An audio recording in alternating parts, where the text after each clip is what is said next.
Magandang at isang mapagpalang araw mga kababayan. Isa na naman na bagong low pressure area ang namataan ng PAGASA sa boundary po ng Philippine Area of Responsibility mga kababayan. Ayon po sa PAGASA mga kababayan, nasa karagatang Pasipiko pa lang po ang naturang low pressure area at wala pa namang epekto ito sa ating bansa.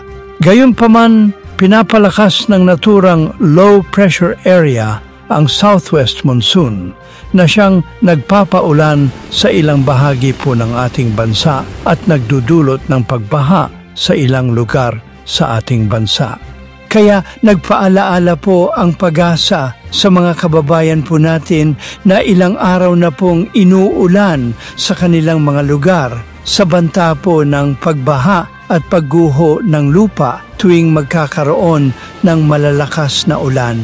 Samantala, hindi po inaalis ng PAGASA na posibleng maging bagong bagyo ang naturang low pressure area na papalapit sa ating bansa sa mga susunod na araw. Narito po ang ulat panahon mga kababayan. Pakinggan niyo po mabuti para po makapaghanda po tayong lahat sa banta ng bagong bagyo. Kung saan meron tayong minomonitor na low pressure area sa labas ng ating Philippine Area of Responsibility. Ito ay huling namataan sa layong 1,215 kilometers east ng southeastern Luzon. Itong low pressure area na ito, nananatiling mababa ang tsansa na maging isang ganap na bagyo in the next 24 to 48 hours. Gayunpaman, sa mga susunod na araw ay posible naman itong pumasok ng ating Philippine Area of Responsibility. Pero ito ang kadahilanan kung bakit nararamdaman natin ang epekto ng habagat sa malaking bahagi ng ating bansa.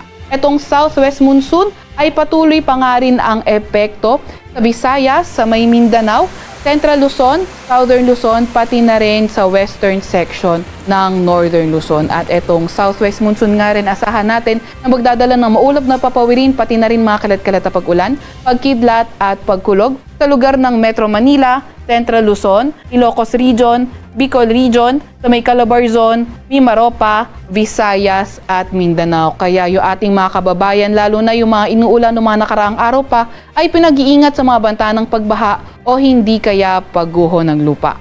Yan po muna ang ating weather update. Sa mga naghahanap po ng rechargeable super bright solar flashlight and waterproof work light, click nyo lang po ang product basket na makikita nyo sa inyong screen o sa description box.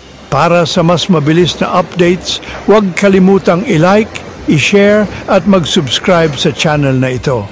Hanggang sa susunod na ulat panahon, stay safe and weather-wise mga kabayan.